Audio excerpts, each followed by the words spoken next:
Você me pergunta quem sou, onde estou, pra onde vou.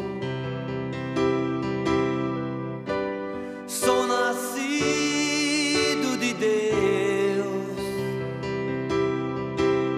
Oh, oh, oh.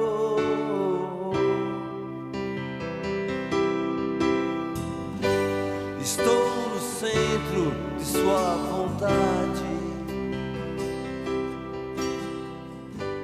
O vento sopra aonde quer. Boa noite, a paz do Senhor Jesus. Assim sou eu. Bom estarmos juntos novamente para podermos meditar na palavra do Senhor. Este é o nosso culto de oração.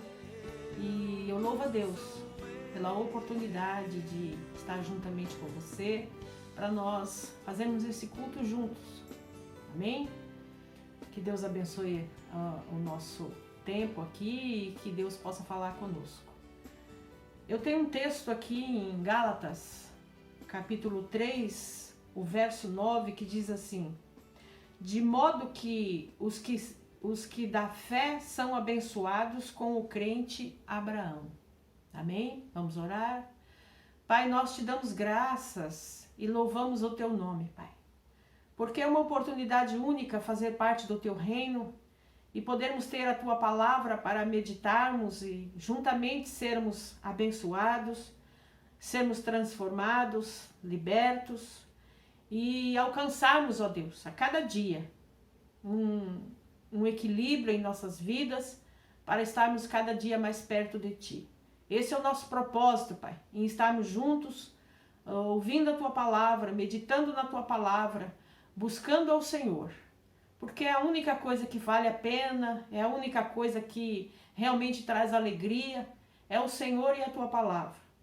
Por isso, Deus, fala conosco, glorifica Teu nome e manifesta a Tua glória em nome de Jesus.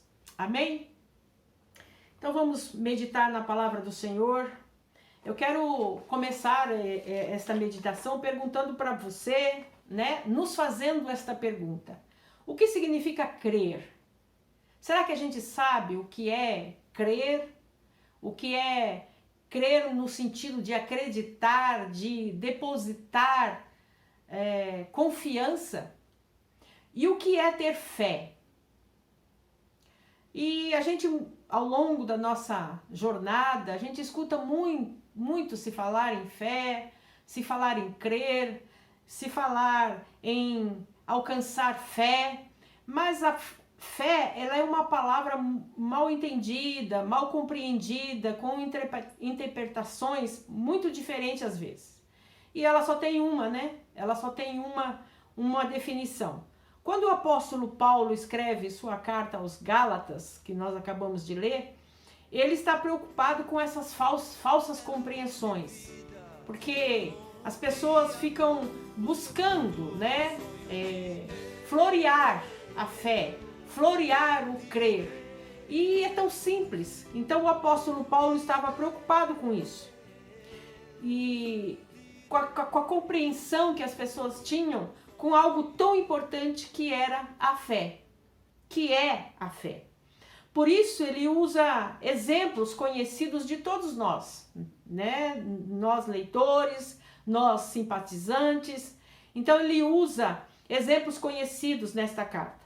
E ele fala que o patriarca, o herói da fé, o pai Abraão, ele cita aqui no capítulo 3 de Gálatas, no versículo 9 que nós lemos, ele diz que Abraão creu e foi abençoado. Então, para sermos abençoados, nós precisamos crer, né? Nós precisamos confiar, nós precisamos esperar. Tudo faz parte do contexto de ter fé. Portanto, todos os que creem são abençoados como ele foi. É o que o texto de Gálatas 3:9 fala, né? 3:9, que diz assim: de modo que os que da fé são abençoados com o crente Abraão. Então, Abraão, ele creu. Abraão, ele creu naquilo que Deus estava dizendo, porque ele não estava vendo. E aquilo que Deus estava dizendo, para Abraão, só Deus poderia fazer. Não havia possibilidades pela força de Abraão, pela força do povo, não. Mas por causa da palavra de Deus, por causa daquilo que Deus falou, então Abraão, ele creu. E isso foi imputado para ele como um homem de fé. Então, a fé, ela é muito mais a gente saber que existe um Deus, de que existe alguém superior, de que alguém que é tão poderoso como é Deus. Então a fé vai além disso. Fé é muito mais do que a gente ter na memória versículos decorados, versículos guardados na nossa memória. É muito mais que isso. É muito mais do que conhecer histórias da Bíblia. Fé é muito mais que isso.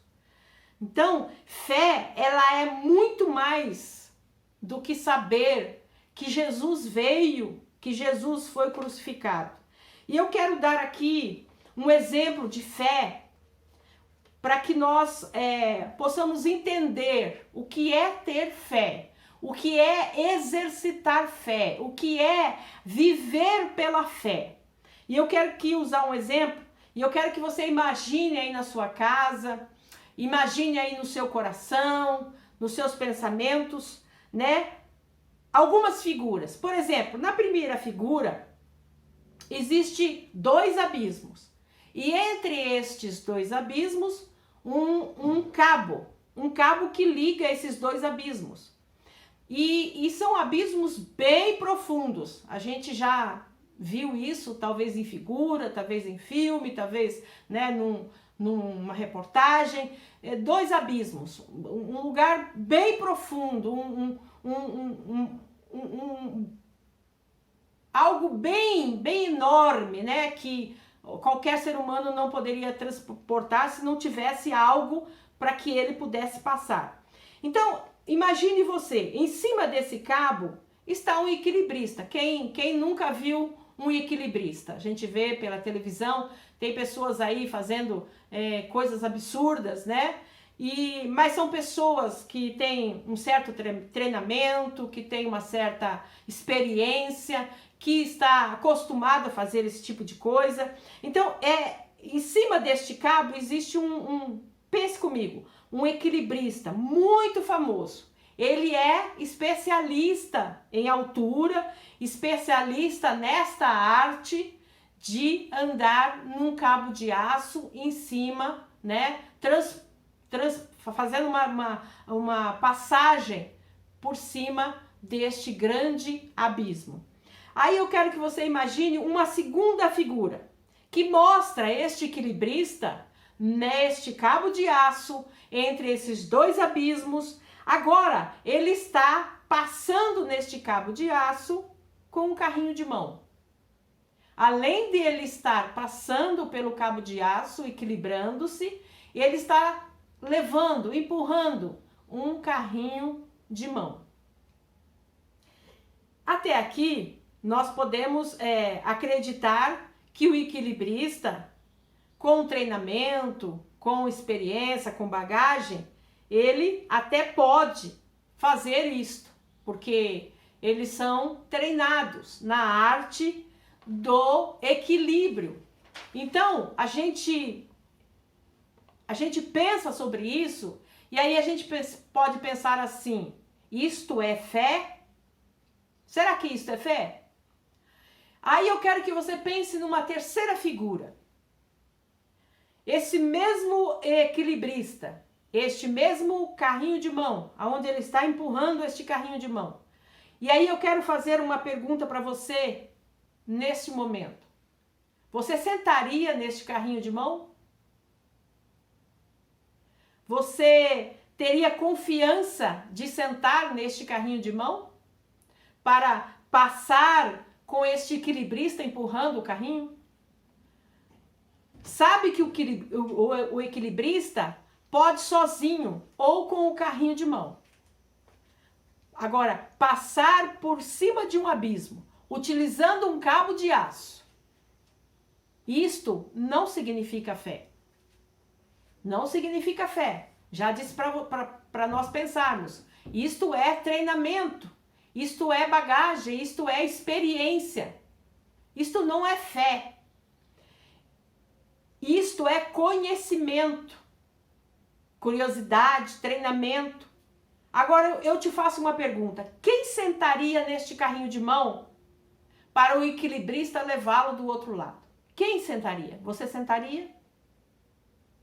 Será que teria alguém com coragem suficiente para sentar neste carrinho de mão para que o equilibrista levasse essa pessoa ao outro lado do abismo?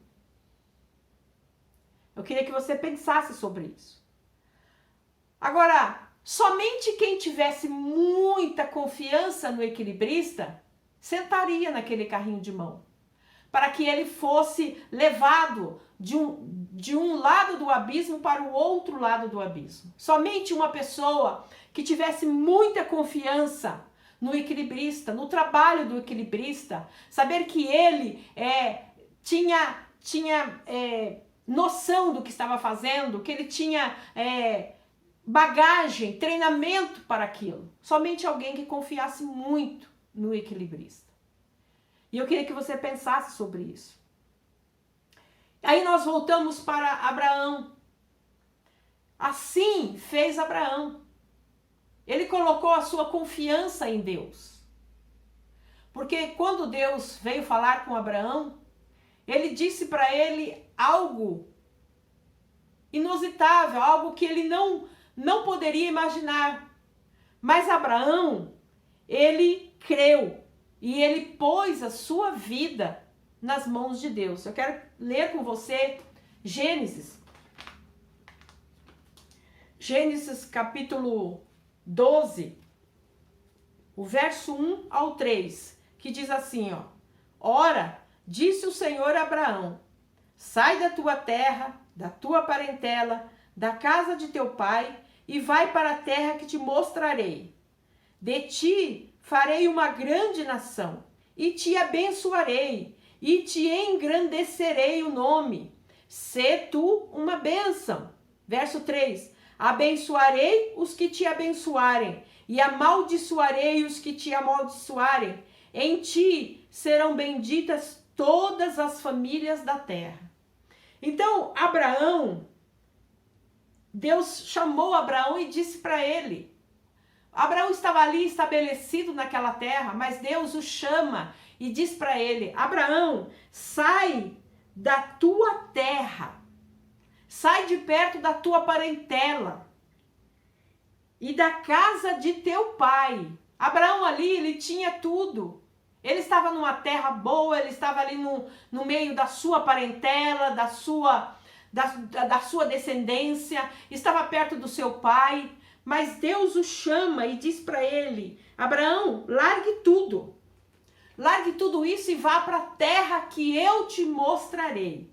Abraão aqui estava ali agindo por fé.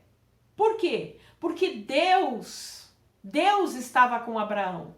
Deus disse para ele, não foi qualquer pessoa, não foi qualquer ser humano que disse para Abraão, que o aconselhou: vai em tal terra que lá tá bom demais. Não, foi Deus. Abraão estava estabelecido, Abraão não estava quebrado, Abraão não estava desesperado, Abraão não estava procurando algo diferente, não. Abraão estava estabelecido. Ele estava na sua terra, como diz a palavra. E ele estava entre os seus, entre a sua parentela. Ali havia comunhão, confiança, porque eles estavam entre eles, entre os seus.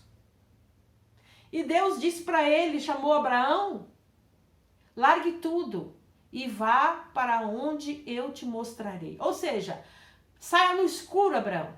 Saia no escuro. Mas o que Abraão fez? Abraão, ele creu. Ele creu. Deus fez tudo porque Abraão não teve mérito algum. Abraão não imaginava para onde ia. Ele não sabia para onde ia. Ele só obedeceu. Ele só confiou. Isso é fé. Fé é confiar em Deus. Fé é meio à tempestade crer que vai melhorar. Isso é fé. Confiança. Confiança. Que depois da tempestade vem a bonança. Depois da escuridão vem a luz. Isto é confiança, isto é fé. Fé não depende do que eu posso fazer. Porque as pessoas, às vezes, agem por elas mesmas e acham que aquilo é fé, que aquilo é Deus que fez. Não. Fé é acreditar, fé é confiança, fé é esperar por Deus. É crer daquilo que Deus pode fazer. Então, Abraão, ele estava ali naquele momento em que ele teve que crer. E Deus ia fazer com Abraão aquilo que Abraão não poderia fazer. Abraão não sabia para onde ia. Então, tudo que acontecesse a partir dali, a partir do momento que Abraão saiu da sua terra, que saiu dos seus, era mérito de Deus. Deus tinha o controle. A gente gosta muito de dizer que Deus está no controle. Mas Deus está no controle, Deus tem o controle quando a gente deixa Deus agir no controle dele. Porque muitas vezes a gente coloca e tira, crê e desconfia, crê e desconfia. Isso não é fé. Fé é eu confiar plenamente de que realmente Deus vai agir. Então, aqui Abraão não tinha mérito algum, porque ele não tinha o controle das coisas. E é tremendo quando a gente deixa Deus controlar as coisas. Quando a gente deixa Deus agir. Assim é a tarefa da justificação. Nós fomos justificados. Nós fomos justificados por Jesus. Quando Deus perdoa os nossos pecados. Quando Deus perdoa os nossos pecados em Jesus, nós somos justificados. Então, Ele fez tudo por nós. Ele faz tudo por nós. E nós só temos que confiar. Quando Deus enviou Jesus, Jesus veio, pagou o preço que era nosso, porque nós somos os pecadores. Mas Jesus veio, se colocou no nosso lugar, levou aquilo que era para nós, a nossa morte. Jesus morreu numa cruz para salvar a nossa vida, para nos dar vida e vida com abundância. Então, nós só precisamos confiar. Nós só precisamos crer. Crer naquilo que foi feito na cruz. Jesus morreu por você. Jesus morreu por nós. E nós só temos que confiar. Nós só temos que crer. Em Eclesiastes, capítulo 3, o verso 1. Eclesiastes, capítulo 3, o verso 1. Diz assim, ó. Tudo tem o seu tempo determinado. E há tempo para todo propósito debaixo do céu. E aí ele vem fazendo um relato das coisas que têm o seu tempo. Então, nós sabemos que tudo tem o tempo de Deus. Deus, todas as coisas têm o seu tempo de acontecer e tudo acontece no tempo certo. Nós precisamos confiar, nós precisamos crer. Crer, fé, crer e confiança. Palavras que andam juntas. Para mim ter fé, eu preciso confiar, eu preciso crer. Eu preciso crer e confiar naquilo que eu não estou vendo. Porque eu só posso ver o presente. O passado já foi. E o passado só serve de experiência para que eu não faça de novo. E o futuro está nas mãos de Deus. Então eu preciso confiar que o futuro Deus está cuidando. Então é como Abraão. Ele ia sair da sua terra e ele não sabia para onde ir, mas ele confiou e obedeceu. Então, assim é a prática da fé. Precisamos ter equilíbrio. E tudo tem que ser na medida certa. Tudo na medida certa, tudo no tempo certo. Porque Deus é um Deus de detalhes. Deus é um Deus de detalhes. E nós precisamos olhar para o nosso Deus. Então é muito natural que a gente pense, que a gente se achegue a Deus, que a gente pense que a gente chega até Deus por uma escada. Porque nós sabemos que Deus está no alto e sublime trono, Deus está nas alturas. Então a gente imagina assim, eu vou chegar a Deus através de uma escada, onde cada degrau é o resultado de boas obras, de méritos, de sacrifícios. Mas a Bíblia nos ajuda a entender que para chegar no céu não existe escada. Não depende de boas obras. Claro, precisamos praticar o bem. Não depende de méritos meu. O mérito é de Jesus. Ele pagou o preço. Ele levou sobre si os nossos pecados. Então nós aprendemos aqui, meus amados, que o mérito é totalmente de Jesus. E não dependemos de degraus humanos, mas sim de um único elevador. E este elevador não precisamos apertar nenhum botão. Ele vai subir direto. Este elevador é Jesus. Então nós precisamos entender que nós dependemos somente de Jesus. Sabemos que nós estamos vivendo hoje o presente. Então a nossa parte é crer, a nossa parte é confiar. Fé é confiar naquilo que eu não estou vendo. Por exemplo, tem tantas pessoas sofrendo de ansiedade, sofrendo de problemas emocionais, porque muitas vezes fica preocupado com o que virá. Ou, pior ainda, preocupado com o que já foi. Porque aquilo que foi, a gente tem que tomar como experiência. Ninguém resolve mais, ninguém muda mais. Já foi, já era. Nós temos que viver o presente. E o presente precisamos viver naquele que tem todo o poder. Depender daquele que tem todo o poder. Porque aquele que tem todo o poder, que é Jesus, ele já está no futuro. Ele conhece o futuro. E ele está nos dizendo hoje, nesta noite, confie, creia, tenha fé. Fé igual a confiar. Pai, nós queremos te bendizer nesta noite, te louvar, Senhor, pela tua palavra que é tão rica, a tua palavra que é tão eficaz, a tua palavra, Senhor, que se nós deixarmos, ela nos transforma, ela nos liberta, ela nos dá uma nova vida, uma nova identidade, nos dá uma nova direção, e nós precisamos crer no sentido de confiar e esperar no Senhor, porque o Senhor tem todo o poder. Todo o poder está nas tuas mãos. O Senhor mesmo disse que todo o poder estava nas tuas mãos. Então, por isso, Pai, nós queremos agir por fé.